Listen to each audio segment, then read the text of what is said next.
Evan Walker, center, Bloomsdale Elementary. My name's Cliffley.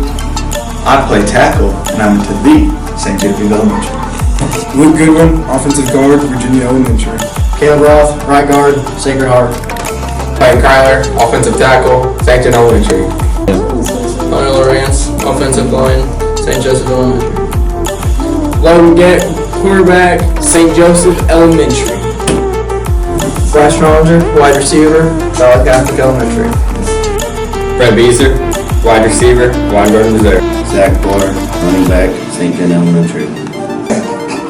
Seth Sievers, quarterback, St. Agnes. Peyton Matthews, wide receiver, Valley Catholic Elementary.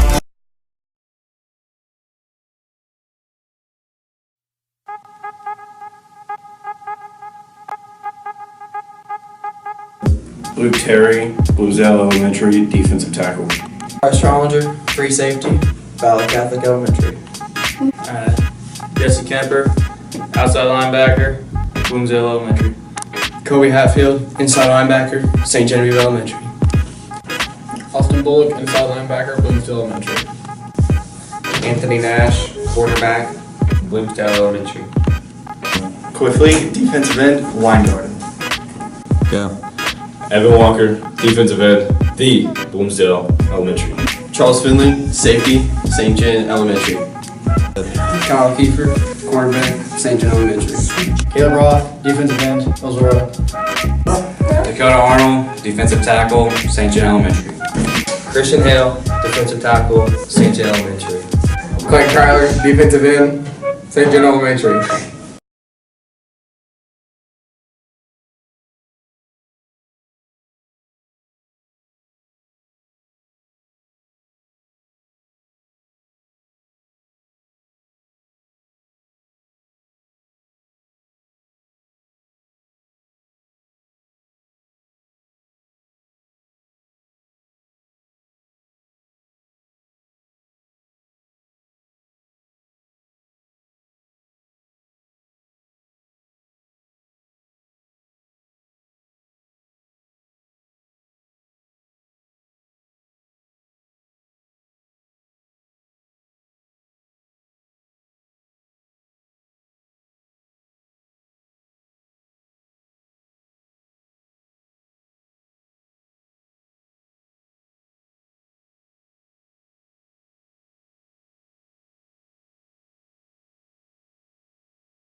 In 1963, Fleeg's Equipment was founded as a family-owned and operated business in St. Genevieve, where it remains to this day, selling exceptional equipment such as Case IH, Hustler Turf, Vermeer, Cub Cadet, Massey, and many more, helping with all your family and lawn needs. Service from the time you enter the door or pick up the phone is taken to heart.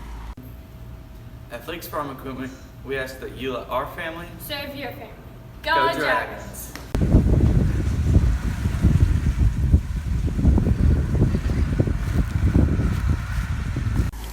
In 1963,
Instinct is a powerful force.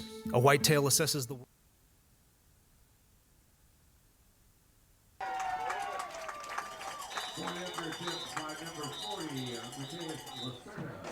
Instinct is a powerful force. A whitetail assesses the world in ways we can only imagine, and nature will dictate the routine. So we become humble students of this creature, evaluating its every move, hoping we can be in the right place at just the right time. Well, stop guessing and start thinking like a whitetail. Utilize the science behind nature and instinct to forecast their patterns to determine deer movement before it happens. No matter where you hunt or where the next adventure takes you, get ahead of your game with DeerCast. Instinct is a powerful force. A whitetail assesses the world in ways we can only imagine, and nature will dictate the routine. So we become humble students of this creature, evaluating its every move, hoping... Check, check. Hey, we're on. We got this. I have no idea what we did. Can we check that? Check, check. We're bouncing. And we've got a score of 21-0 by St. John. And there's a good return out past the 50. Adam, I'm going to have you carry the action here for a minute while I double-check some stuff. Sounds good. Mr. Swice, I just feel sorry for our viewers. We really had some strong commentary over that first quarter that they missed out on. Like you said, 21-0. We got Logan Gegg, two rushing touchdowns. Austin Bullock, the third touchdown for the Dragons. Mateus 1 for 2 on extra points. And then Jesse Kemper caught the 2-point conversion after the second touchdown that St. John scored. Fredericktown really struggling finding footing on offense. I don't think they've picked up a first down. St. John swarming on defense, reacting well to everything Fredericktown's done so far. Evan Walker shooting through the offensive line for a sack there. That's kind of been the story of the night when Fredericktown's tried to throw. St. John's gotten really good pressure with their DNs, Evan Walker and Clayton Kreitler, setting up Fredericktown on a 2nd and 18.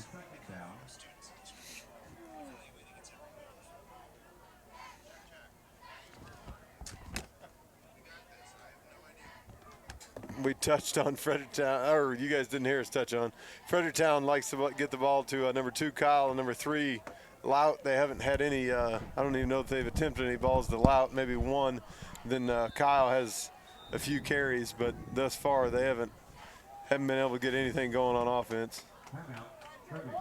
And we are back, bud. We have audio. We have an audience of 72 listeners who were highly disappointed, as you said, missed some fine commentary. I think it's the best work we've done all year. I really feel bad for the listeners that they weren't able to hear that first quarter. The only thing we can do now is have a better second quarter. And fortunately for the audience, we had a great videographer up here in Molly Barr, so she was able to give you the action, at least from a video perspective. Pressure was on Molly Barr with no commentary, and I don't think she missed a play. Excellent job, Molly. Did you have a chance to run down the scoring with them, Adam? Went over the scoring, as they probably witnessed, but we got over it in an auditory manner. And here's Fredericktown out of a timeout, and looks like they're going to have a flag out of that timeout, and that's going to back them up probably 5 more yards. As now it's going to be, looks like about a 2nd and 23 from the Fredericktown 37.5-yard line. Yeah, with the penalties thus far, Fredericktown's got to be in negative yardage in the first half. St. John getting some sacks, and then that the block punt, and then the punt that the punter never attempted for Fredericktown. So there's no doubt they're in negative yards. Ooh, a little pump fake there by Fredericktown quarterback, and he tries to throw it over the middle, and that Bryce Trollinger's there to break it up.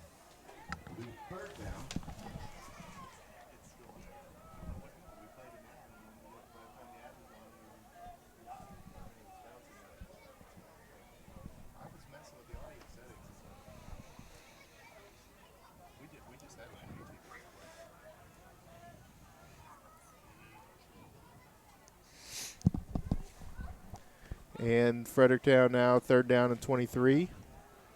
Not an ideal situation for any offensive coordinator, as Coach Sherry could attest to. St. John doubling number 2, Kyle, on the short side, and then they're going cover 3, it looks like, to the trips. And that pass is actually, looks like they're going to say that's a completed pass. About a 10, 11-yard gain there, so it's still going to be 4th down and 12. Most likely a little shy of midfield. Fredericktown's going to elect a punt here, try to pin St. John deep in their own territory. And even with the completion, Fredericktown loses 2 on that drive. We touched on Caden Fly being deep for the Dragons. It appears he is electing to go super deep all night. This kid hadn't punted one more than 20 yards, and Caden actually reads that one. Yeah, that's still a lot. Oh, there he goes. Takes it on the bounce, and he's going, and nice cutback there by Caden. Nice return. He's going to get it up for about 24 yards to the 41-yard line. That's a good debut for the freshman. Maybe he wasn't real confident catching it in the air. He wanted to get it off the bounce. And like you said, a lot of confidence coming up making a play. When you're up 21-0, no reason not to be confident there. So St. John's going to take back over. Good field position here. Their own 42-yard line. 1st down and 10.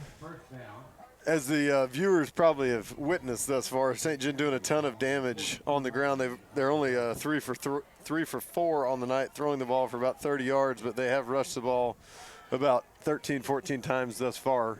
All 3 touchdowns have been on the ground. 2 backs this time for Logan. Logan hands off inside to Bryce Trollinger, who tries to bounce it outside, and he goes nowhere as he's tackled for about a 3-yard loss in the play. Trollinger's second carry of the night. His first one was a 30-yard gain. I believe it was a direct snap. That one he couldn't find as much room to run. Want to give a shout out to all the concession stand workers down there. Good cup of hot chocolate I'm drinking right now. Keeping me a little warm as it's a cold night out there. It's about 46 degrees at game time, probably a couple degrees cooler now. I think the more shout-outs, the better, Mr. Swice. Yeah. After this performance in the first quarter and a half. There's a swing pass out to Austin Bullock. Austin's going to get a couple of those lost yards back, but not much, and it's going to bring up 3rd and 12.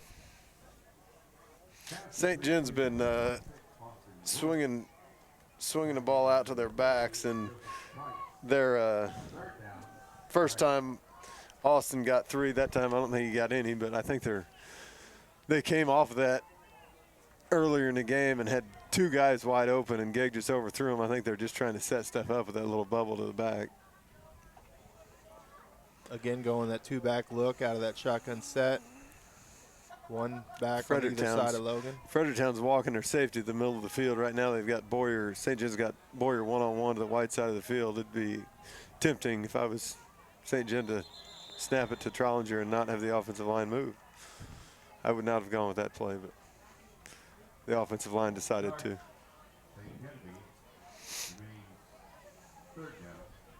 That's going to bring up a 3rd down and really long for St. John. 3rd and looks like about 18.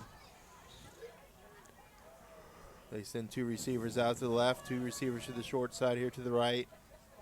Everybody looks to the sideline to get the sign. Oh, my God. 3rd and 20, and Fredericktown is going cover 0.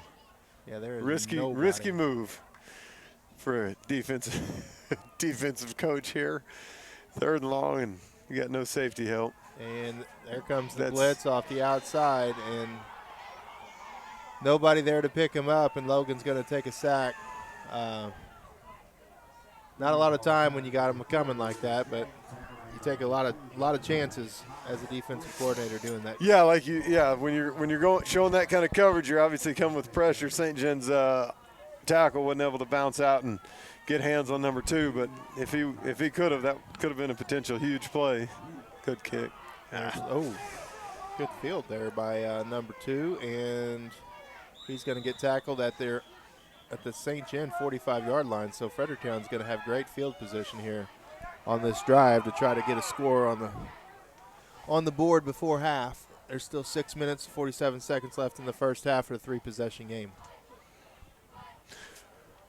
Yeah, the second quarter going a little quicker than the first quarter. That one seemed to be a lot of flags and a lot of stoppages in play, and that one took a long time. Second quarter's moving by pretty quickly. Probably a lot quicker for the viewers, too, with this outstanding commentary we're providing.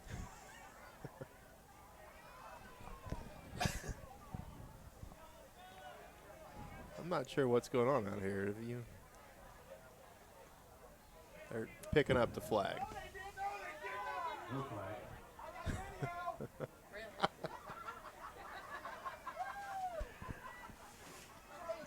Fans not agreeing with the no call. I don't know what the flag was for or why the fans are upset, but apparently there's video proof of the refs cheating the Dragons. All right, so Fredericktown comes out no back, trips to the right, motion to the right side, and the handoff up the middle, and he's carrying tacklers. Yeah, he is only he's a junior. Malachi Kyle, he's one of the, there's only 5 teams in the conference, but one of the best runners in the conference, like you said, only a junior, and he's put together. He's a strong kid, and Fredericktown's offensive line is, not the strength of their team, so any yards he gets are probably over half of them are on his own. That one, like you said, he picked up Fredericktown's first down, and he did most of the work on his own. St. John's doubling him when he's out wide. Same formation, same motion, fake the same play, and they run the counter tray off of that. And he is stopped for no gain at the line of scrimmage by Jesse Kemper. Fredericktown runs that jet motion, and they don't do a lot off of it. They're either going to hand to Kyle on the jet sweep, or quarterback's going to fake it and run counter tray back. Well, St. John's number 5, Jesse Kemper, is lined up over Kyle before the motion, and then once he goes in motion, he just kind of bumps down into the box. So St. John has the numbers advantage anytime Fredericktown calls that play. So looks good on paper, but once St. John just moves Jesse in 3 yards, it shouldn't be a very good play for Fredericktown. And again, same formation. And this time no motion as they pass it out wide. A little screen pass, and that pass is high and incomplete. And that's going to bring up a 3rd and long, 3rd and 10 for Fredericktown. It's where Fredericktown, you know, you'd like to get 5 or 6 yards here. I mean, you'd like to get the first down, but you don't need a first down. You know you're going for it on 4th down. If you can get 5 or 6 yards, it'll make that down and distance a lot more manageable.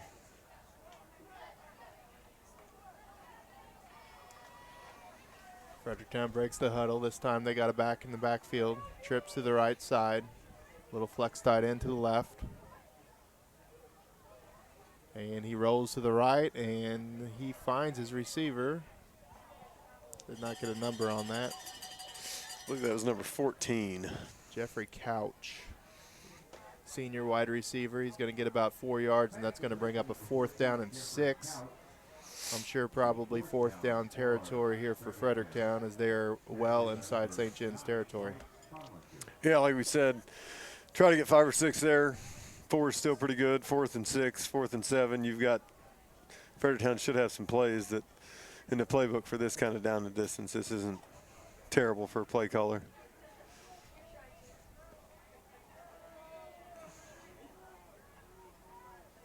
We talked about number 23, Seth Lout, earlier, but they haven't even targeted him yet, I don't think. Maybe once. Yeah, they like to hit him on those little slant passes over Not the gonna middle. matter now.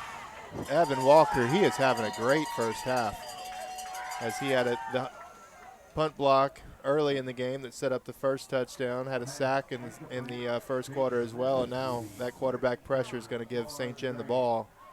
1st and 10 from their 29-yard line. Earlier in the game, before the viewers are able to hear our excellent commentary, we talked about Evan Walker, senior for St. John, just a phenomenal athlete, one of the fastest kids on the team, one of the strongest kids on the team, and when he's coming off the edge, it's tough for offensive tackles around here to get a hand on him and slow him down. He's very explosive with his first step, and then gets to top speed in only a few steps. So St. John takes over. There's the fake. Little triple option play there, and Austin Bullock has a lot of room to operate over here on the near sideline, and he's going to get a first down and much more as he gets a gain of about 20 yards, and that's going to bring up, well, they'll give him 18 yards.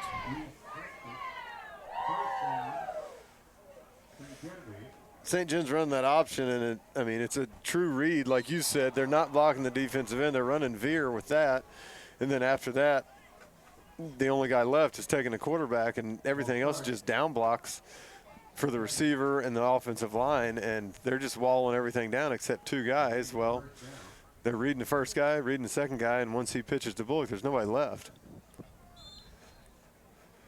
Yeah, anytime you add that extra option, makes it very tough, whether it's a run option or a pass option, and defense can only do so much. As St. John starts this sequence of downs off with a 5-yard penalty, and that's going to bring up a 1st and 15. Gack looks to throw, and he does. Incomplete out here to Bryce Trollinger. And that's going to bring up 2nd down and 15. I think St. John's going to go back to their 2-back formation. What's getting Fredericktown on this, they're trying to keep a heavy box. And once they're putting that extra man in the box, they're not keeping any defenders outside. And there's a run up the middle to Bullock. Bullock has a lot of room, and he's going to get another first down. That's about a 17-yard gain there by Austin. And he's getting some big chunks of yardage here in this second quarter. This is an excellent job by the St. John offensive line. They're opening up holes. The backs are hitting them quick. St. John popping off nice runs. Here's a pitch play out here to Bryce Trollinger. Trollinger's going to get some yards this time. He gets about 8 yards on that little option. Again, running that veer, that's a read play for Logan Gegg, and I think what kills you is that's a tough play to stop when you have been preparing for it, and I don't imagine Fredericktown spent a lot of time preparing for 2-back veer from St. John, and that's almost one where you got to wait until halftime to make your adjustment if you haven't planned for it. And there's the motion out, and there you see what Coach Sherry was talking about earlier. They're trying to set that play up deep, and it's picked off. Ooh, little peel back block there. There's a flag down on the field on the far side. The interception is number 10, Ethan Flanagan. He's a senior defensive back, and we'll see what that flag is over there on the far side of the field. Good job. We talked about earlier St. John trying to set up that play with the bubble, and those both D-backs for Fredericktown, they got caught earlier in the game. They both flew up on it this time. They stayed home, did their job. Had St. John thrown the bubble, he probably would have been open on that one.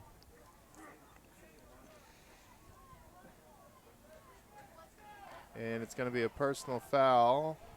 Looks like it's going to be after the change of possession on Fredericktown, so it'll still be Fredericktown's ball, but that'll back them up half the distance from the end of that return, so they should be inside their 5-yard line if I'm reading this correctly. Never want to turn the ball over, obviously, but with 2:43 left, Fredericktown in terrible field position, and St. John with 2 timeouts. If you can get a stop here, you're going to get the ball back, and you're going to get it in good field position. You still have a good chance to score before half if your defense makes a stand here. It looks like they're going to give it to them on about the 4-yard line down there. Just a couple scores real quick as they change possessions. Central's up 14-0 at halftime over Dexter. Valley 53-0 over Crystal City. Farmington 48-7 over Windsor. And we'll get this play here real quick. And there's that no-back motion, jet sweep. Ooh, nice job flying up there, but unable to make the tackle. That was Bryce Trollinger, I believe, that missed him. And Kobe Hatfield brings him down. Yeah, that's where your D-end, there's no lead blocker on that play. They're doing have an empty set. If your D-end does a good job trying to keep contained, keeping his outside arm free, he's got a chance to string that out. But number 2, Kyle, he's electric in the open field. So as athletic as St. John's D-ends are, it is tough for them to slow him down when he's got his momentum going at the snap. There's that formation again, and they hand it to him on the same play to the opposite side, and he's going to get a first down. And that's going to move the chains, but the clock still runs. It'll stop momentarily, but Fredericktown's going to have a tough time going the length of the field before the first half buzzer goes off at this rate. But that first down's a win for them because that basically more than likely will keep St. John from scoring again. Like you said, they're not very likely to get on the board themselves, but at least they don't punt the ball back to St. John and give them an opportunity to score unless they do something crazy and fumble here. Same formation, same motion, and this time they run that counter tray off of it, and quarterback gets about 15 yards. Like we talked about earlier, you run that counter tray, that's just a great play. They should keep running it all night.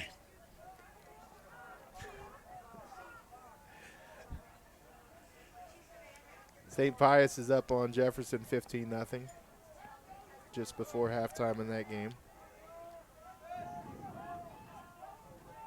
Again, no back. Looks to throw this time, rolls out to the right, and the pass is incomplete. And that'll bring up a second down and 10. Another flag on the play, and there's 58 seconds left here in the first half. Fredericktown getting chunks of yards running the ball. They don't have a lot of time, but if you're picking up first down's the clock stopping, getting chunks of yards. St. John in a 3-2, kind of in a, little bit of a prevent style defense. And then you try throwing into it and stop the clock and move the ball back 10 yards and put yourself behind the chains, and all of a sudden St. John's timeouts come back into play. Yeah, it's still first down, so I think if Fredericktown is wise here, they'll probably just try to keep the ball on the ground and at the very least go into halftime with the score as it is, as they try to throw it. And that ball is picked off by Trollinger, it looks like. So St. John now with 54 seconds to go has a chance to basically salt this game away here in the first half. Yeah, you're not in a position to go try to score there if you're Fredericktown. You could kneel it out. You're not going to kneel it out, but you run your jet sweeps, you run your counter trays, you go into halftime 21-0.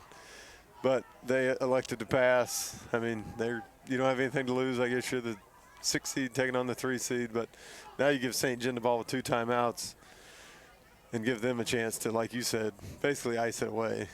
There's that triple option. This time Logan elects to keep it. He cuts up inside. He gets 5 yards, and Coach Kenny Weick is going to take a second time out of the half.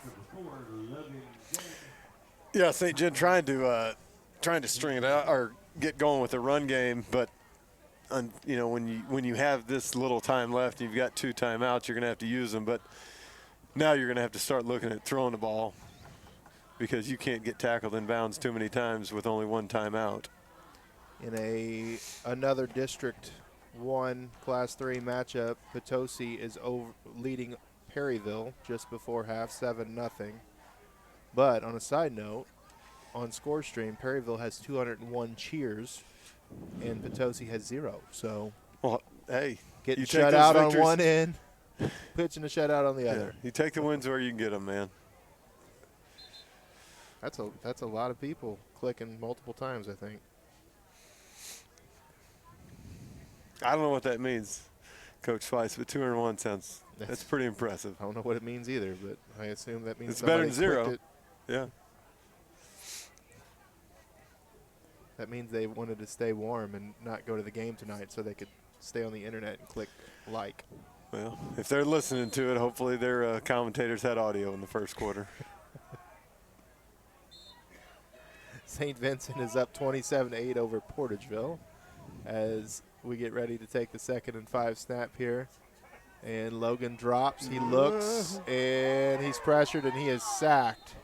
Loss of about 8 yards on the play, and that's going to bring up 3rd and 12 and probably, we'll see if they try to run a play here. Currently we're at 20 seconds to go here in the first half. As the crowd gets restless, even though the last thing you want to do is give the ball back to Fredericktown in this situation. Logan under pressure again, and he's sacked. Loss of 12, and that's going to take us to halftime. And I think both coaching staffs are probably pleased with that at this juncture of the game. And St. John with a very well-played first half go into the halftime with a 3-possession lead, score of 21-0. And we will get the most recent updates of those games, and we'll talk a little bit of St. John volleyball as they get ready to play their sectional matchup tomorrow, and we will do that when we come back prior to the second half. Until then, you've been watching SG Dragon TV.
And this is Kyle Schweiss Keep your ears along with Adam Sherry, and we are back here to bring you second half action. And before we do, we got some stats to run down with you. So, Coach Sherry, what you got? As always, the stats might be somewhat rough, but I think they're a bit accurate. Throwing the ball, I've got Logan Gegg 4 for 6 for about 30 yards. St. John didn't throw the ball a ton. They did have a couple attempts that were nullified due to penalties. Receiving, Boyer's got 2 for 27. Bullock has 2 for 3. Rushing, Gegg 12 for 37. He got that was killed by 3 carries, -7, -10, -10 there toward the end of the half. Otherwise, he had a lot more productive half. Bullock 6 for 58, and Trollinger 3 for about 35. I didn't keep any stats on Fredericktown. Like we said, St. John did a pretty good job hemming them up most of the first half. Got going a little bit better there toward the end of the second quarter. And probably the biggest play in that first half was the punt block by Evan Walker to set up the first touchdown of the game, 22-yard run by Logan Gegg. But Evan broke through the line and just basically squashed the punt and gave St. John great field position. As the kickoff, Lacerda kicks it off, little shallow sky kick, and that's Clayton Squires, good special teams player for St. John, down there with a quick, nice form tackle. Yeah, Clayton, it would be nice to see St. John get away from a few more teams, see Clayton get some more touches. He's going to be a big part of their offense next year, probably be a big part of their defense as well. He's a good athlete. He needs to get a little bigger. He's only 140 pounds, but he puts on some weight. He'll be a good varsity football player. Ooh, looked like somebody got an early start there, and that pass is incomplete. No flag. I guess he timed it just right. Timed it right, or it was a really slow snap because, yeah, he seemed to be over the line of scrimmage. So that'll be 2nd and 10 with no penalty on the play, and Fredericktown's really struggling to find their footing here offensively. They, at the end of the first half there, they ran some jet sweeps and had some success, but like we talked about, when you got 95 yards to go in 2 minutes, St. John was playing a little bit of a prevent there, so that same kind of, those plays probably won't be as effective against St. John's base defense.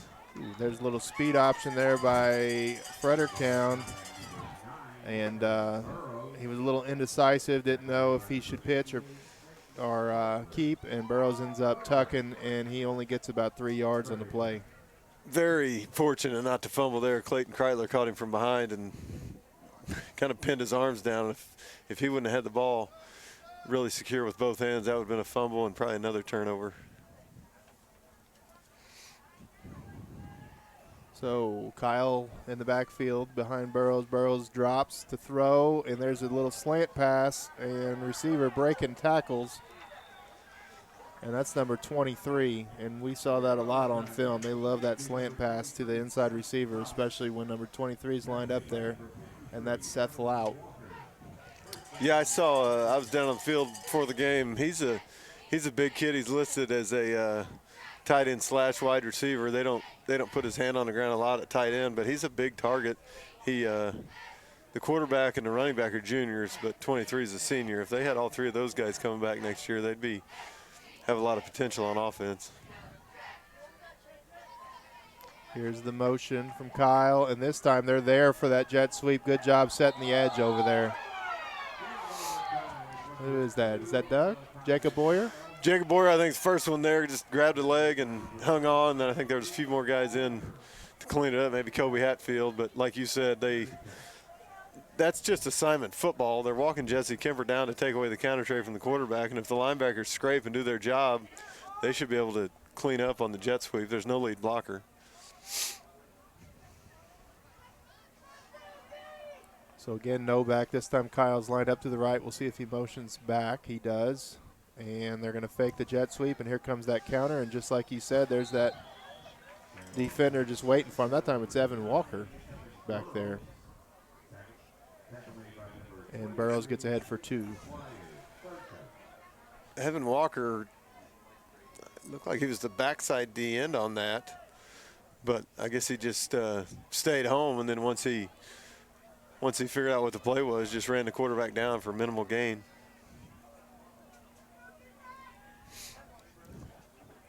This time, Kyle's lined up on the left side. They're going to run just a straight pass.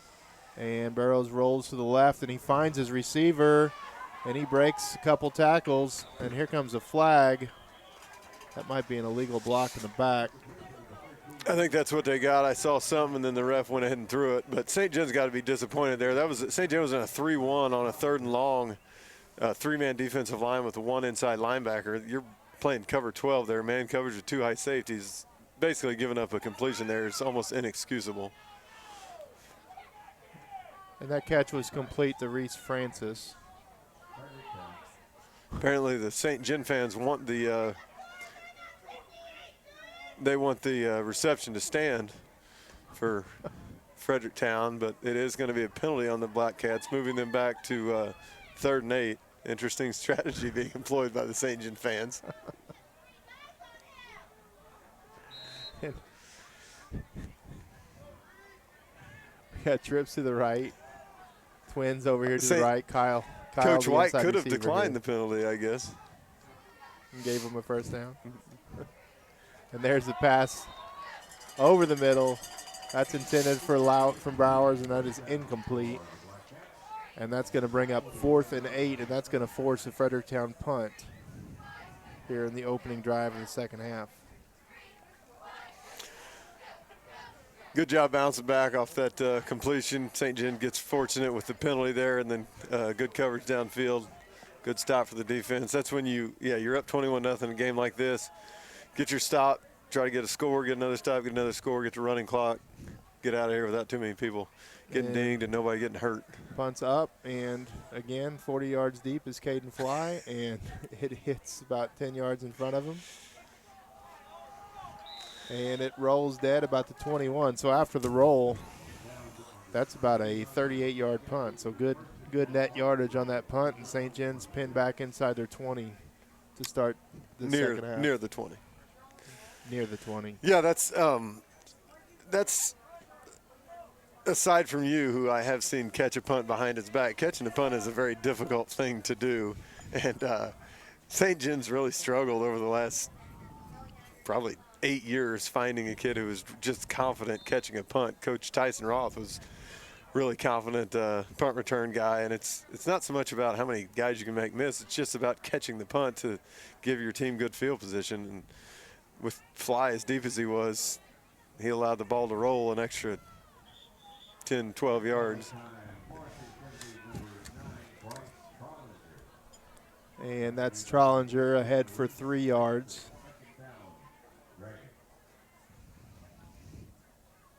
As it'll be 2nd and 7. They flip the formation here. Zach Boyer to the left side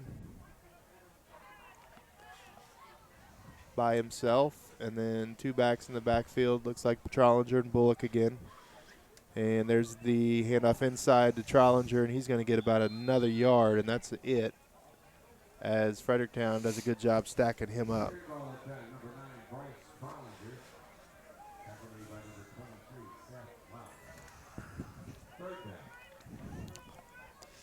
So 3rd down and 6.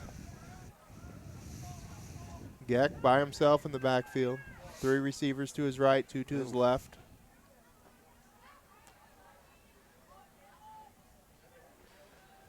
Having a little confusion getting the play in from the sideline. Fredericktown showing 0 coverage. If St. John can give Gegg time to throw, they should have time to get some guys open. He sprints out to his right, and he cuts it up inside, and he's tackled by his shoulder pad, and it looks like he's going to have just enough yardage there for the first down, as he gets about 8 yards on that play, and that's going to bring up a 1st and 10 for St. Genevieve. That's one thing, Logan Gegg, he was kind of dinged throughout the middle of the season with a foot injury, and although he's only 170-ish pounds, I don't know that he weighs that much. He runs, he's got a really good forward lean, and he's showing speed again that he showed last year. And he gets outside the pocket. He usually, when he gets contact, he's usually going to fall forward. That time he was able to and got the first down.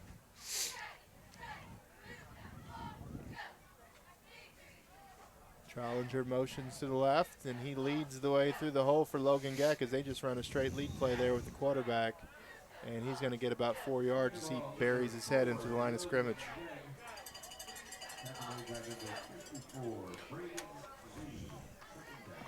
St. John, 6 minutes left in the third quarter, 3-touchdown lead.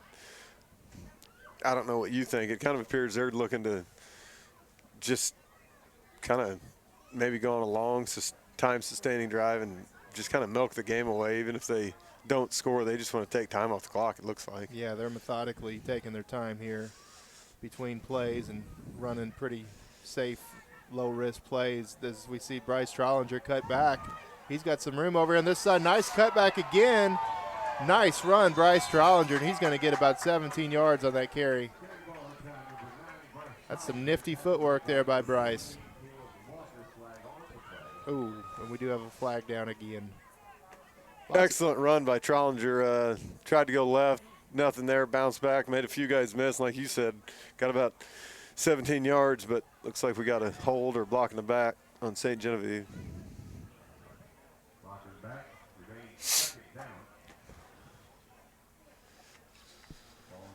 Couple updates here. Cape Central 35-6 over North County. 14-0 still Central over Dexter, so Dexter's hanging tight in that game. 53-0 Valley over Crystal City. As Logan Geck looks for the speed option, decides to keep it, and he outruns him to the outside, and he puts his head down right at the first down yard marker. And he is going to look to have that first down, depending on the spot here. And they are going to move the chains, and that's going to bring up 1st and 10. And like Coach Sherry said, they are look to be content with just keeping the ball on the ground, running the clock. We'll see here if they call a play here this quickly in the play clock. They're getting looks that you could throw into. You got Bryce Trollinger down here. You could throw a stop to him, run Kemper on a go, throw a stop to Bryce, but it looks like they're wanting to milk the clock, and quite frankly, I don't blame them. There's the quick pitch over to the left, and this time Austin Bullock buries his head over there by the sideline, and he's going to get a first down. And they just continue to move the ball down the field and continue to move the chains in the process.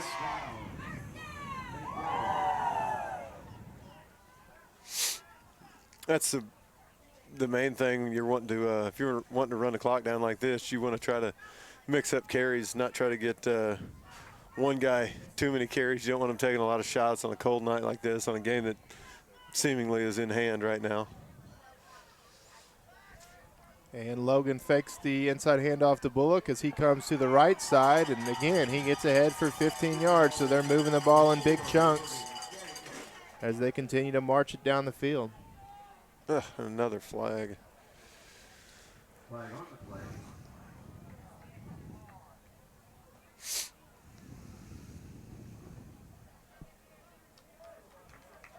And that looks like it's going to be on Fredericktown. It's going to be a personal foul.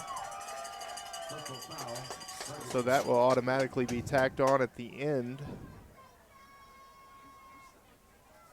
So that's going to end up being about a 30-yard play in total if you add the penalty yards. And that's going to bring up a 1st and 10 from the 23-yard line. No, about the 13-yard line. 13, yeah. So it'll be 1st and 10 from the 13-yard line, and St. John's in business here with a few minutes left to go here in the third quarter. Again, they look to the sideline for a play, about 8 seconds left on the play clock. And Logan takes a snap. He rolls to his left, and he's going to keep it, and he's going to be tackled just past the line of scrimmage, it looks like, maybe to the 11.5-yard line. And that'll bring up 2nd and 8. Yeah, St. John's found something they like with Fredericktown's defensive ends. They're obviously able to hook them. They're not even giving any counter action. They're just basically going Q sweep there, and Fredericktown's defensive end, that time he did a good job, but he hadn't been able to keep contained, and Gegg's just getting outside, getting yards. This time Geck pitches out again, that little quick pitch to Bullock, and Fredericktown's a little more prepared for it this time as they stop Bullock for a gain of about 5 yards.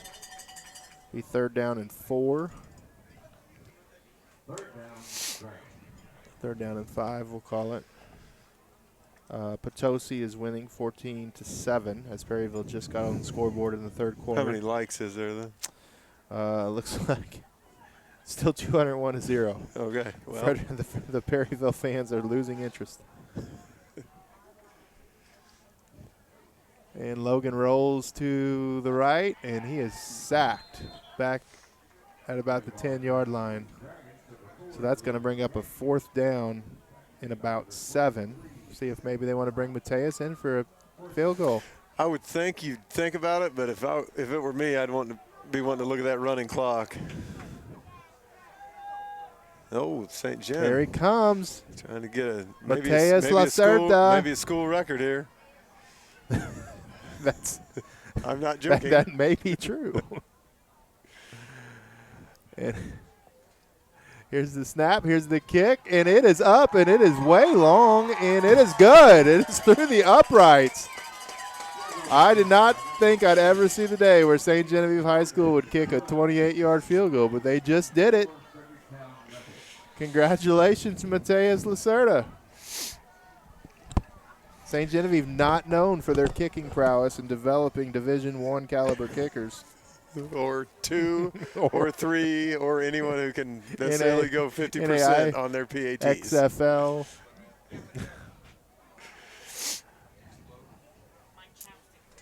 Not exactly the temperature Mateus is probably used to either.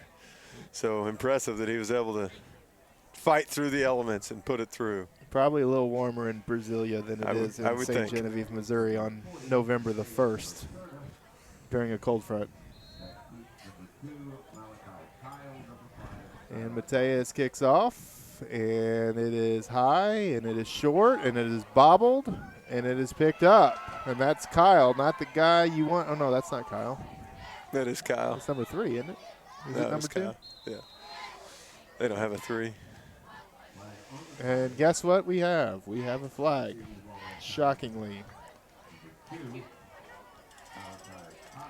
24-0. I cannot believe we just watched St. John kick a field goal. I don't know. When was the last? I don't remember the last time we kicked. Might have kicked some field goals. He was a really good kicker back in about 13.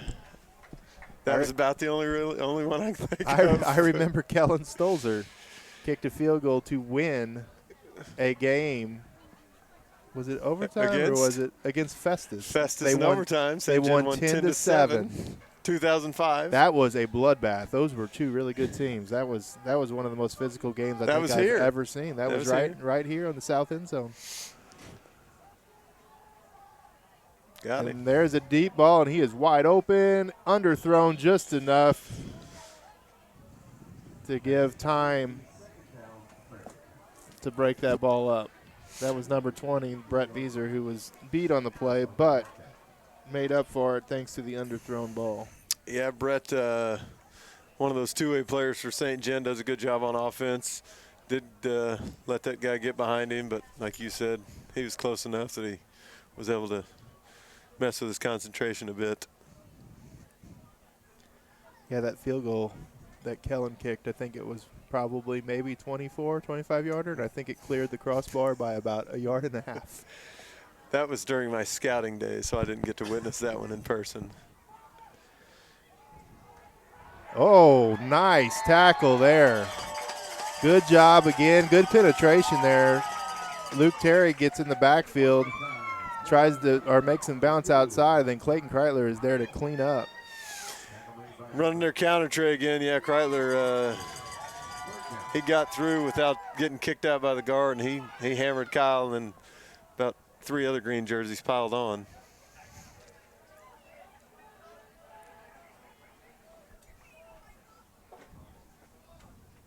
So Fredericktown really struggling on offense here tonight. Burrows gets the pass. He drops back. Pump fake. Looks to throw. We got another flag down. Wide open receiver on the play. He's going to get ahead for about 30 yards before he's brought down. That's number 5, Jesse Stacy. Or excuse me, Skylar Holland.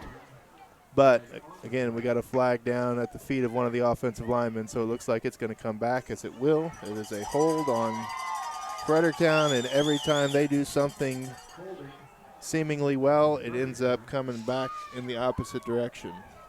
Evan Walker talked about his speed, and I think he probably was coming around the end from his defensive end position, and a lot of those bigger kids from Fredericktown, they don't have the feet to keep up with Evan, and I would imagine one of them probably grabbed some jersey and tried to get away with it, and it looked like there was two of them over the top of him, so probably turned into an all-out tackle. Ball is now on the 10-yard line of Fredericktown. Third down. So that takes them all the way back to the 10-yard line. It's going to be 3rd down and 23 with a minute and a half left to go as Burrows rolls out to the right, and he hits him, and that is not a smart play by the defender there as he went for the ball.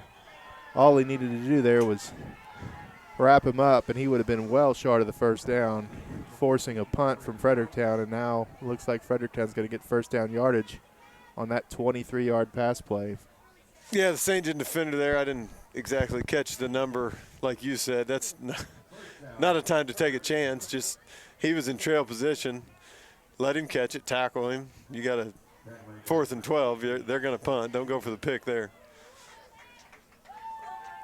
And that's Anthony Nash, and he's getting told that on the sideline right now. Tell him to go with the inside hand, keeping that outside hand free to make that tackle. And here's the snap. Rolls out to the left, and that ball is thrown wide and intended for Lout, and that's going to bring up a 2nd down and 10 with about a minute and a half to play here in the 3rd quarter. St. John getting pressure again that time from Jacob Boyer. Jacob's not real significant, about 145, 150 pounds, playing inside linebacker, but I don't think he's in there for his reading ability or fantastic tackling ability. He's in there because he is fast, and they're going to send him, and he's going to get pressure on the quarterback, and he's going to do it hard. You don't think it's because of his reading ability, huh? I don't know that he reads his guards real well. He did blitz on that play, though. I thought you were talking about novels. You'd have to ask his English teacher about that. I had Jacob in class as a freshman. He's a very bright young man.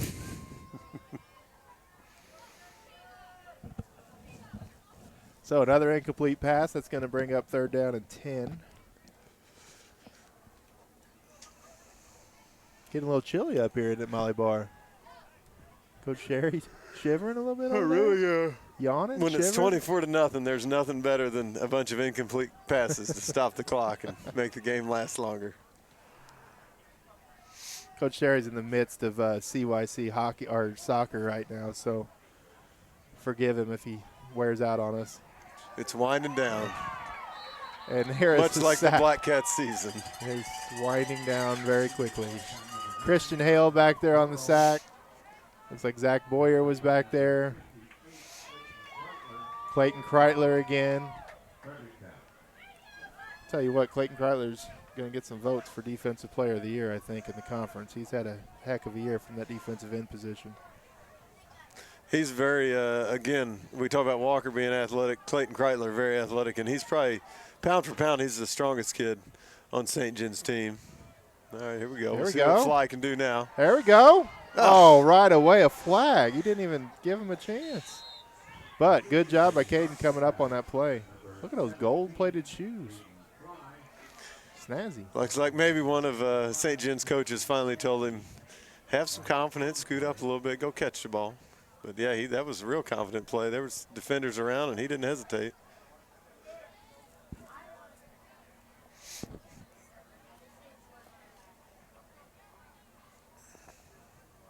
Looks like you're going to put Seth Siebert in here? I think we're going to get a quarterback change with almost all the way through the 3rd quarter. Gag does have – I've got him at 19 carries, so probably good time to get him out.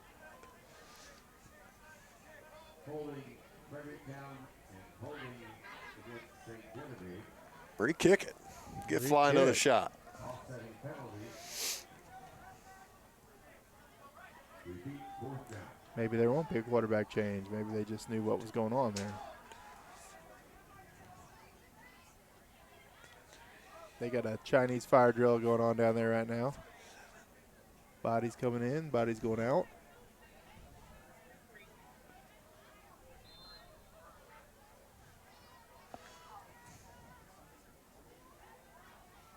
And there's a snap. Looked like it was going high, but comes down, and that ball is short, and it almost hit Austin Bullock. But it did not. So down at the 42-yard line, and St. John's going to take over from their own 42 with just a little bit of time here in the third quarter, as Seth Siebert is coming out here to lead this drive and hopefully lead them to a victory here to close this game out. Seth, a senior, started playing for St. John last year. He's found a spot playing corner for St. John. Does a good job out there. He's 6 foot tall. Nice to have a corner with some good height, and actually runs the ball really well. So this is a good opportunity for St. John to get him some carries.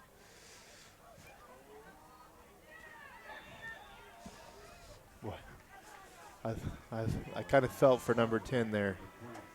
That was Flanagan.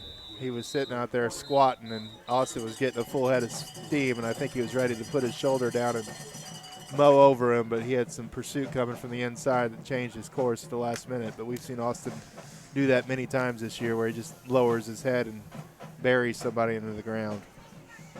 Yeah, not the most, not a real enviable position that Flanagan was in there. Looks like Siebert got one play, and they're going back with a gag. They've had enough. And we got time now for a commercial break, so we'll see you on the other side. Potential is a proud supporter of all of our athletes and athletic programs. We hope that you don't have to come see us throughout your season, but understand that when you do, it is our job to get you back on the field or court as soon as possible.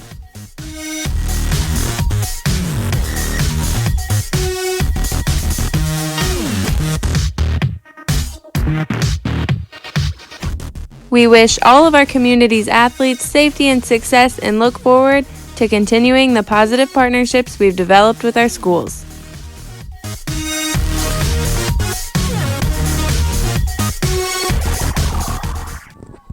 Opening up this quarter with 5 receivers to the left side, and they pass it out to Zach Boyer. Zach Boyer tries to cut up inside. He's going to get about 4 yards back, and he gets back just about to the original line of scrimmage. And that's going to bring up a 3rd down and 10. Giving Park Hills a little something to look at on film there? I would say that's just giving Park Hills something else to prepare for. See if they want to overload that side and see if you can do something back off of it or go to it like they did there. Park Hills showed in the last contest that they're going to defend St. John's similar, at least on the back end, to the way Fredericktown is. Just kind of line up man on man and get as much pressure as quickly as possible and force St. John into making some quick throws, inaccurate throws, or making some poor decisions. So this will be a good prep for St. John and for the quarterback, especially Logan Geck, seeing that type of defense. Park Hill, like you said, Park Hills last time ran a lot of 3-3 cover 11. They had that high safety and played press man on the outside, and that's the frustrating part about Coach Jones. You know, you'll prep for that, and you'll prep for a 3-2 probably. You'll prep for a 4-2, prep for man coverage, prep for zone coverage. You got to be ready for everything, and then you do all that, and he'll come out in something else. So St. John will have some. I'm sure they'll cut down on the individual practice time this week, and they'll increase the team practice time because they're going to have to get ready for basically any defensive front you can think of.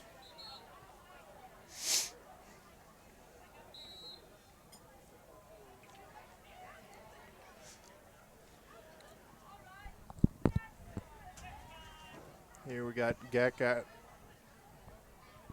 still in the backfield, takes a snap, fakes to Austin, and he tries running up the middle on that little Counterplay, and he stopped at the line of scrimmage, and that's going to force a punt here on 4th and 10. As St. John's going to try to pin him back as deep as possible. Coach Adam Sherry would love to know that the Blues are tied currently with Columbus Blue Jackets 3-3. I would have loved to know it more if they were winning. LGB. LGB.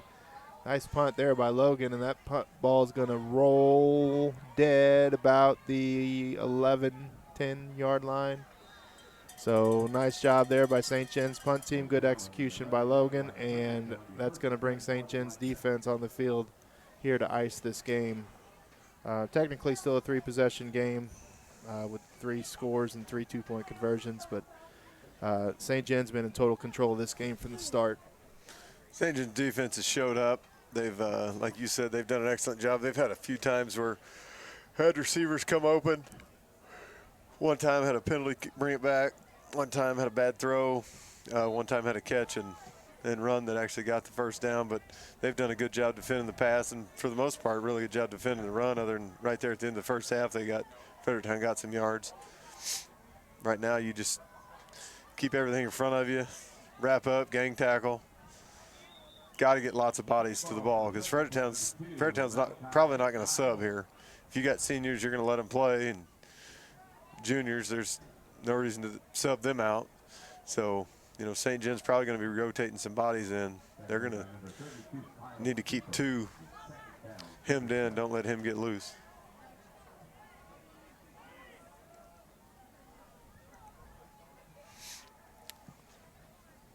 Got Kyle in the backfield now in pistol formation, and they're going to hand to him, and he's going to be stopped immediately. Looks like Evan Walker and Jacob Boyer again. Nice job by those 2 young men. Both of them have had an excellent game here tonight. That's the thing St. John's got with those 3 guys, Walker, Kreitler, and Jacob Boyer. Just a ton of speed from those 3. 2 guys come from the outside, Boyer comes from the inside, and they're going to get there quick.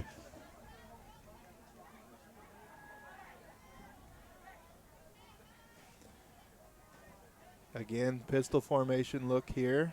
And this time they're going to throw out of it. Brower's passes. Oh, and it is dropped right in the hands of the receiver, and he just flat out missed it. As we see Marissa Fleig pop her eyes over our booth. Marissa's got a big volleyball game tomorrow as they look to compete with Windsor tomorrow in the sectional contest, and possibly after that Windsor or Perryville or Rosati Kane, depending on who wins that matchup. So big day, and that's being hosted here at St. John. Catch that. And Caden catches it, and he gets some room, and he cuts outside, and no, and there's another flag, and another flag, and another flag. I can't see that corner. He got tackled on 5. He got it to the 5. He told me he was going to score today, and he almost did, but he also almost got pelted in a hailstorm of flags. Caden Fly, very confident and fun to watch. He real hard worker in the weight room, very hard worker in every agility drill we do in PE, and he's got a bright future ahead of him if he keeps working hard and keeps improving.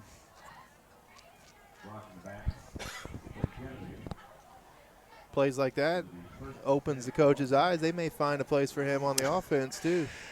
I would be, I'd be pretty tempted to start running him in just a few plays. He's not going to learn everything in a week, but he can learn a handful of plays, or you can make him a wide receiver on your sideline, and you can just tell him what to do. Doesn't have to be rocket science all the time. So now they will put Seth Siebert in for Logan. Looks like Logan's done for the day this time around, assuming nothing happens here. Potosi has added a score. They're now up 20-7. That'd be a thriller of a game. Potosi and Perryville. Mm-hmm. Exciting. Probably going a little quicker than this game of it might be game over. of dozens of flags here. And this time Siebert keeps it as he fakes the handoff inside to Bullock, and he gets up for a first down. Close to a first down, 9 or 10 yards there.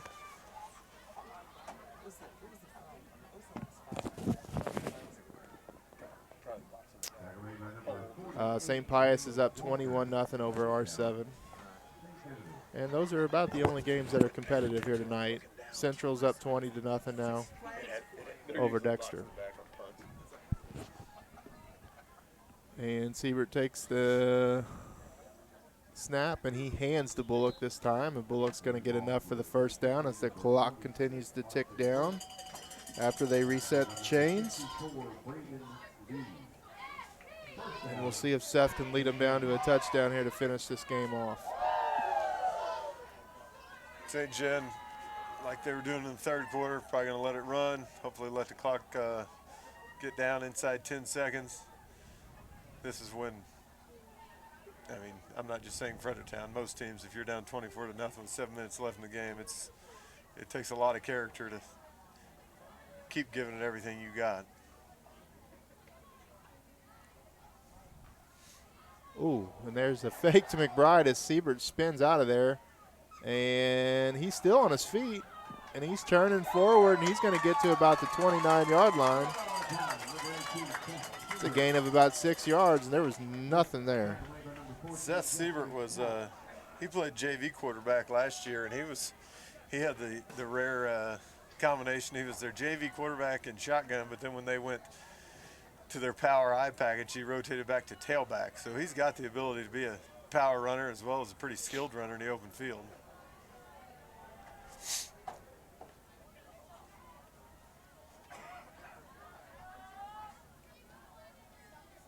So Siebert out of gun, McBride to his left. And there's a little counter play. McBride cuts it up. Nice run there. Good blocking up front by the offensive lineman. We haven't really talked much about the offensive line today, but they sure have had a good. They've had a good day. A lot of lanes open, and not a whole lot of contact with ball carriers behind the line of scrimmage, especially in the run game. They haven't. It's not like Fredericktown's given them a super light box. They've given them a 5- and 6-man box, 6 most of the night. So it's not like it's a super light box. And St. John's done a good job moving these guys and giving the ball carriers opportunities to get yards. And there's a little counter play. Siebert keeps it. He cuts it out and now cuts it back in. And again, he's going to be right at the first down marker.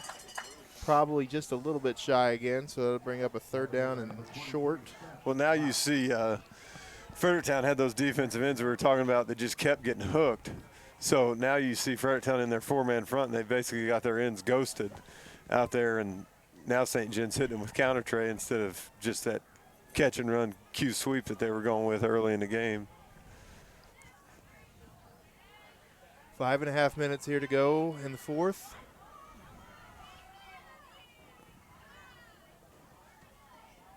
Siebert by himself back in the shotgun, and it is a straight run play, and he's going to get up to the goal line, so that's going to be 1st and goal from about the 1. So St. John just needs to punch it in here. They got 4 tries at it, and that's going to salt this game away if it wasn't already. I don't know if Siebert's got a varsity touchdown. St. John's emptying it out. They're going to try to run inside zone and get him in the end zone, I would guess. He does have a varsity touchdown. Does he have a varsity touchdown? Because last week, was it last week? Were you with me last week? I wasn't with you the last 2 weeks. I don't remember if it was last week or the week before, but it was a read play, and Kobe Hatfield, they were trying to get Kobe a touchdown.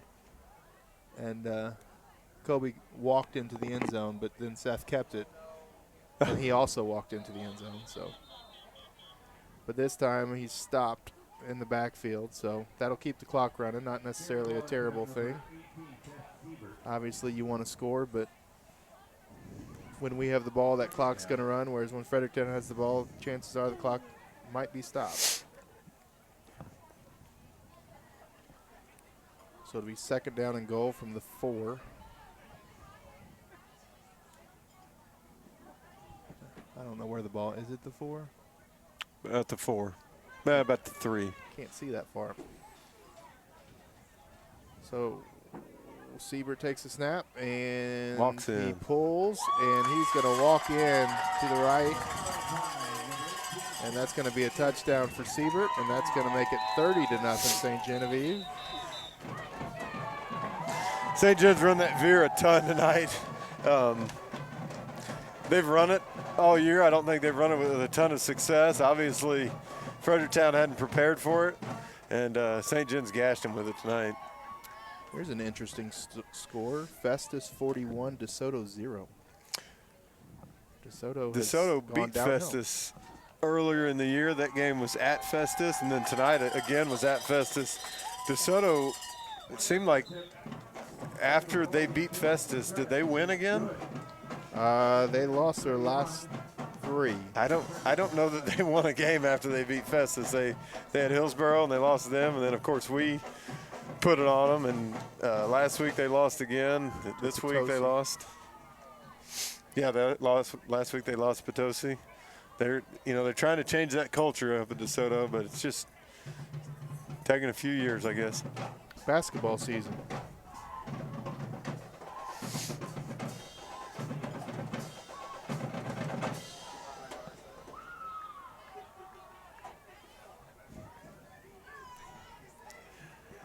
Mateus to kick off after executing the PAT that Molly Barr just gave him credit for on the scoreboard.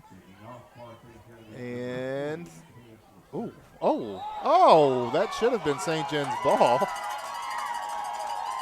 But he blew the whistle while it was on the ground. Blew the whistle with nobody having possession. I don't know how you can. That is a terrible. You've got to replay the down. That was wrong on every possible level. You cannot award that to St. John after you blow the whistle. I don't know what the rule is, but I mean, or you just give it to Fredericktown. I guess inadvertent whistle just stays with the team you assumed had it, right? I would think. I mean, they can't replay it. I wouldn't think either, but it's got to be Festus's ball. Of course, Fredericktown never had the ball. So right. I don't know. Maybe you can replay it. I don't know what the rule is there. But either way, that call was botched on at least 3 levels. Good hustle by St. John, though. Excellent kickoff, too. Yeah, perfect placement on the kickoff. Mateus might be player of the game. Might be. I think Evan Walker might give him a run for his money there. Ooh. Austin McBride, he is stuffed after about 2 yards. We don't usually discuss our votes on air, but I think I would side with you. Jacob Boyer had a good game. Yeah, Jacob Boyer did.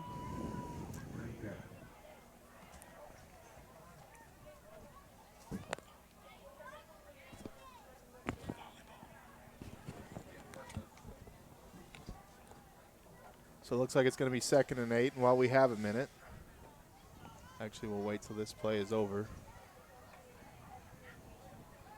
But we do want to talk some volleyball as we got a big game tomorrow. We invite everybody to come out to Peggy J. Johnson Gymnasium tomorrow. The sectional contest will start at 3 o'clock. Ooh, Siebert is hit hard on that option play, and McBride retrieves the ball, and he is hit even harder on that option play. That was not a good play for St. John. Good play call, poor execution. But the game started at 3 o'clock. There's 4 teams in the sectional. And real quickly, we'll give you a look at that as there's still 25 seconds on the play clock. St. John plays the first game. The time there will be 3 o'clock. They play Windsor. Those 2 teams have met already during the season. We'll come back to that here in a minute. They faked me out. I thought they were getting ready to snap it.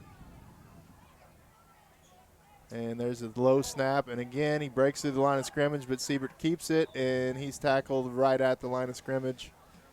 And that's going to bring up 4th and 10, and we'll see what they want to do here. But there's your bracket again. St. John plays Windsor at 3. They played early in the season. I believe it was the 2nd or 3rd game of the season. St. John did take the L in that game, but they were without Julia McLean. Had sort of a messed up rotation last minute. They were trying to fill in spots. So that was a long time ago. And then at 5 o'clock, the second sectional game is Perryville versus Rosati Kane. Perryville, they've also played St. John, and Perryville beat St. John 2 times, and they tied a 3rd time at a tournament. So they've played each other 7 sets. St. John's won 2 sets. Perryville's won 5. But again, in most of those games, they were without their setter, Brittany Kreitler. So now, at full health, it should be interesting. Yeah, the big advantage Perryville has in the whole thing is generally that district that Rosati Kane comes out of is not a real strong district. So you can, I'd give Perryville about a 95% chance of winning that first game, whereas St. John's going to have to, St. John or Windsor, they're going to have to really play well to win that game. I've seen Windsor play. They got a really athletic libero. Setter does a good job. They have a big girl up front, probably about 6 foot. Then they Coach Fallert has been obviously watching a lot of film. I'll let you talk about that play. Fredericktown passes for about 38 yards as quarterback scrambled around, and number 14 just absolutely broke loose from everybody. Nobody near him. There's another penalty down here. I think every time Fredericktown's had positive yards tonight, they've had a penalty. But Windsor, Coach Fallert, she's been watching a lot of film, and their leading hitter is actually a freshman. But, she and I were talking about it, and they're a lot like St. John. They're going to come at you with a lot of different girls. They don't have one girl that they're just going to go to over and over again. And their coaches, they're very well coached. They serve the ball well. They pass the ball well. Should be, if our girls are clicking like they have been, it should be a fantastic game. And then Perryville, I don't know anything about them. You may know a little bit more about them. I do not know much about them. I do have some stats in the volleyball broadcast that we have set up for tomorrow, but I can't access it. They do have one player that's a really dominant player. I think her name is Kempf.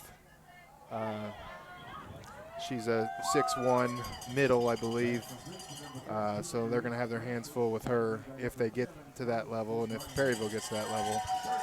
But like we said, those teams are familiar with each other, so I'm sure there's going to be a certain level of familiarity out there to where the kids are going to know what they're looking for and what types of plays they're trying to set up and how they're going to execute against different defensive looks.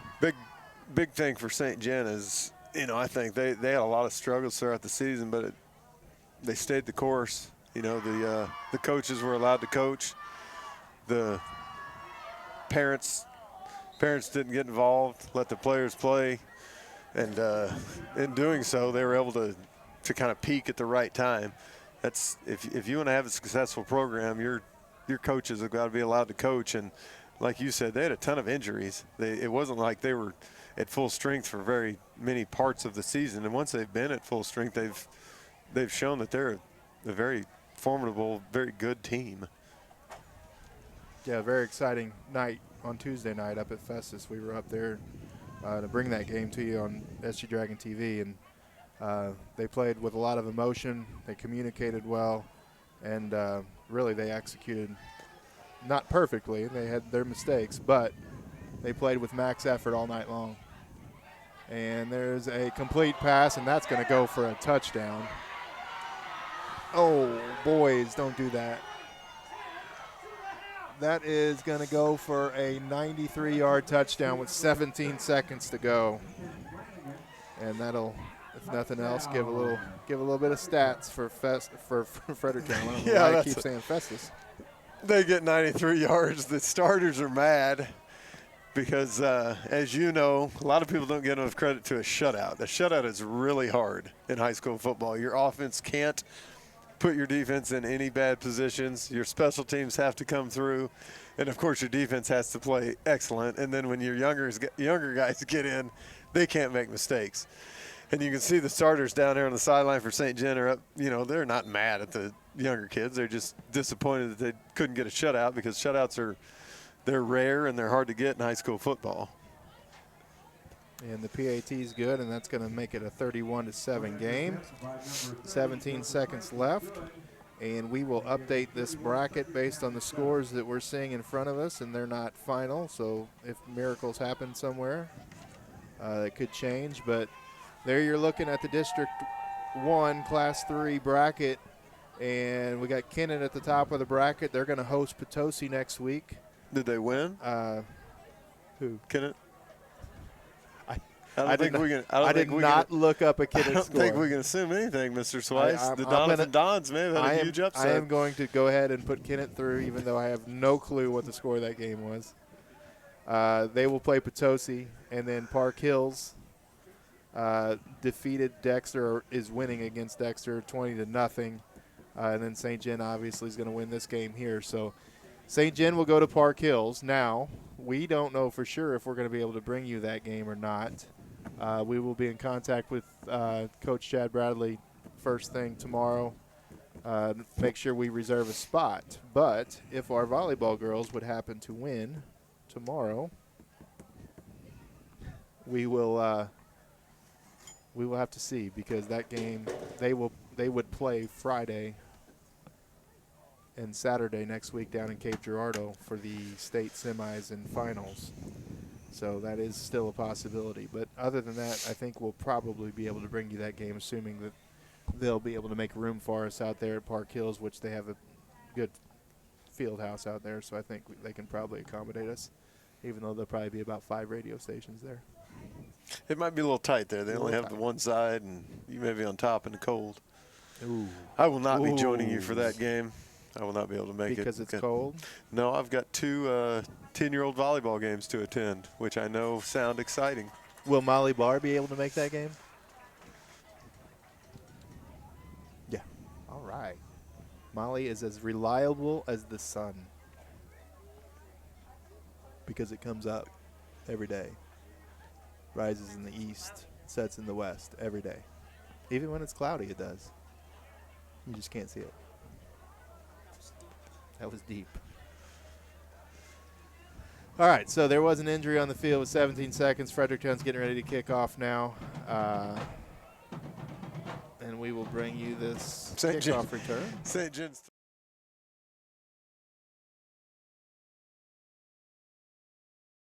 Backups here, just trying to get 11 guys onto the field, basically.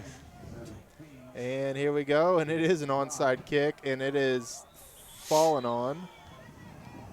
Fallen on, I believe would be correct.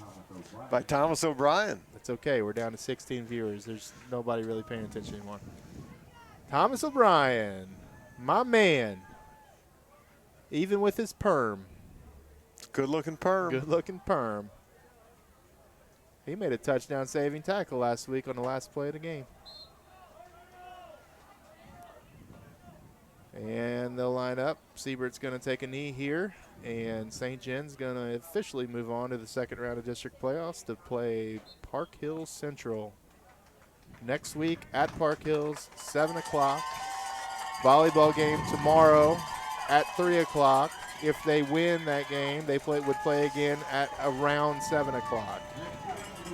And with that being said, we got to do the Fleegs Farm Equipment Player of the Game, which we're going to give to number 53, senior Evan Walker, center on offense, part of opening up a lot of big holes in the running game, and a defensive tackle, that was wreaking havoc in the backfield all night, as well as a big punt block in the first quarter that set St. John up for the first touchdown of the game. Coach Sherry, final thoughts on the game, and maybe a little bit about next week. St. John was able to escape tonight with not a lot of they didn't really go into the old bag of tricks. I had Gegg at 5 for 7 for 32 yards. Gegg rushed for 84, Bullock for 58, Siebert for 30, Trollinger 38, McBride for 5. Final thoughts on the game. Should have won this game, did win this game, move on. Big one next week. You got Park Hills, St. John. I think we're working on about a 7-game losing streak against Park Hills. I think they proved that St. John proved to themselves during the regular season game that they can play with Park Hills. Park Hills has some really good players, but I think St. John's got some really good players too. I think part of beating them is St. John, they've got to convince themselves they can beat them. I think the second half they did so. Now it's just a matter of doing it from the opening kickoff. It seems like every time we play Park Hills, we come out and take their punch. You know, I'd like to see St. John go out and punch them in the face early on and be the bully for once.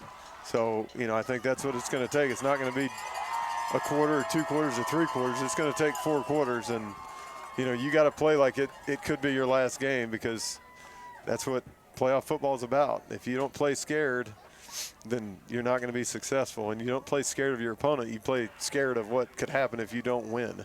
So they have a good week of practice. You know, buckle down, get things tightened up offensively and defensively. I think it should be a good game. I agree wholeheartedly, and I think the first half of the season, the staple, or sort of the trend, was slow starts and not coming out with the intensity level you needed, especially on defense, not executing early on offense. And these last 4 games, they've really become a consistent out-of-the-box team, and hopefully they can bring that same intensity and same focus next week. But with that being said, we're going to shut her down, and hopefully we will see you tomorrow at the volleyball game. If you can't join us there, you can join us here on SG Dragon TV. For Adam Sherry and the great videographer Molly Barr, this is Kyle Schweiss, and you've been watching St. John football on SG Dragon TV.